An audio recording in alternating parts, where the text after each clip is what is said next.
जुलाहे का कार्य करते थे, दानक का कपड़ा बुनते थे, लोगों का सूत आता था, उस सूत को से कपड़ा बनाकर उससे जो मेहनताना प्राप्त होता था उसको ग्रहण करते थे, और उससे भी कोई बच जाता था, घर में भोजन से पैसा बच जाता था, उसको फिर भंडारे पर, धर्म पुण्य पर लगा दिया करते थे।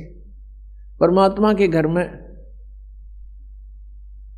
दो उनके पुत्र पुत्री मुंह बोल रहे थे, दो बच्चे मुर्दे जीवित किए थे किसी सर्कमस्टांस में, किसी के जो है हठ योग को सेट करने के लिए, परमात्मा की महिमा को प्रकट करने के लिए। एक बालिका थी 13 वर्ष की, एक शेख तकी नाम के पीर की कब्र में दबा रखी थी। उस पीर ने बहुत ज़्यादा परमात्मा के साथ दुर्व्यवहार शुरू कर दिया था। राजा सिकंदर लोधी कबीर परमेश्वर जी से बहुत प्रभावित हो गए थे, क्योंकि उनको जलन का रोग था, जो कबीर परमेश्वर जी की कृपा से वो स्वस्थ हो गया था, और कोई भी ट्रीटमेंट उसका काम करना बंद कर गया था। वो तो मृत्यु के दिन गिने था। सिकंदर लोधी दिल्ली का बादशाह कबीर परमेश्वर के आशीर्वाद से वो स्वस्थ हो गया था। उसके बाद वो बहुत आदर करता था कबीर परमेश्वर का। इस कारण से वो उनका धार्मिक गुरु शेख तकी कबीर जी से ईर्ष्या करने लगा, उनको नीचा दिखाने के प्रयत्न में रहने लगा, उसकी टाह में रहने लगा कि किस प्रकार इसको नीचा दिखाऊं और राजा का इससे मन हटे, इसकी आस्था कम हो। इस उद्देश्य से उसने कहा था कि मैं कबीर को जब जानूं ये कोई शक्ति युक्त है, मेरी बेटी ने जीवित करके दिखा दे जो कब्र में दबा रखी है। हजारों व्यक्ति इकट्ठे हो गए, दिन रख दिया, तीसरा दिन कब्र फुड़वा दी और कबीर परमेश्वर ने वह बेटी जीवित कर दी। उस लड़की को अपने पूर्व जन्मों की चेतना आ गई कि मैं परमात्मा को छोड़कर बीच में चली गई थी, जिस कारण से मुझे बहुत दुख उठाने पड़े। वो अपने शरीर के पिता को छोड़कर अपने परम पिता के साथ, कबीर जी के साथ चली गई कि मैं तुम्हारे साथ नहीं रहूंगी, तेरा मेरा हिसाब हो लिया था शेख तकी, मैं मर चुकी थी, तेरा मेरा संस्कार शेष नहीं है। तो वो लड़की 12-13 वर्ष की थी, वो परमात्मा ने अपनी बेटी की तरह रखी। ऐसे एक लड़का था, उसको अंतिम संस्कार करके जल में प्रवाह कर दिया गया था। उसी शेख तकी ने राजा सिकंदर लोधी के नाक में दम कर दिया कि मुझे कोई ऐसा मुर्दा जीवित करके दिखा दे तो मानूं कबीर को, नहीं तो मैं मुसलमानों को भड़का दूंगा, तेरे राज का नाश करवा दूंगा।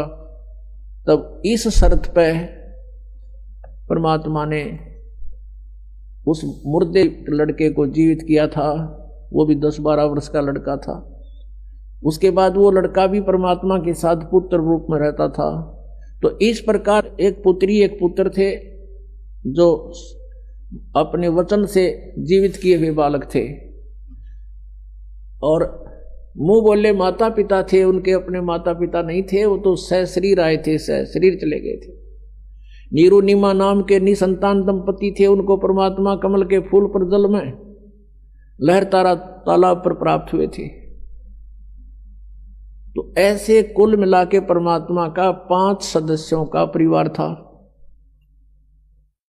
हाथ से कपड़ा बुनते थे, माता पिता वृद्ध हो गए थे, और उस कपड़े से जो भी पैसा मिलता था मेहनताना उससे अपना गुजारा करते थे, और फिर भी पैसा बच जाता था उसका भंडारा करते थे।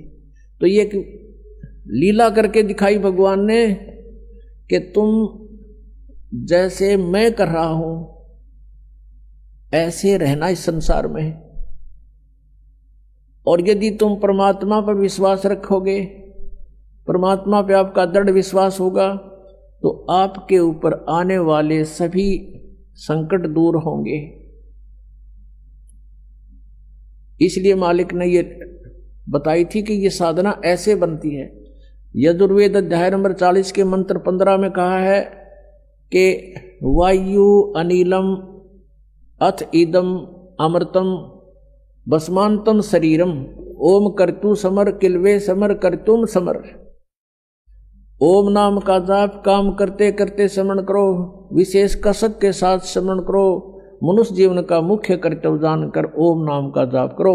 ये ब्रह्म का साधन, ब्रह्म की भक्ति है। और गीता जी अध्याय नंबर 17 के श्लोक 23 में कहा कि ब्रह्म ने सच्चिदानंद घन ब्रह्म की साधना का ओम तत्सत इति निर्देश है ब्रह्म तिर्विद समर्थ है। उस परमात्मा सच्चिदानंद घन ब्रह्म परम अक्षर ब्रह्म की साधना के 3 मंत्र का जाप है, ओम तत् और सत। ओम तो ब्रह्म का, तत् ये सरपुरुष का सांकेतिक है, वो अलग मंत्र है, और सत ये परम अक्षर ब्रह्म का है, परम अक्षर पुरुष का है।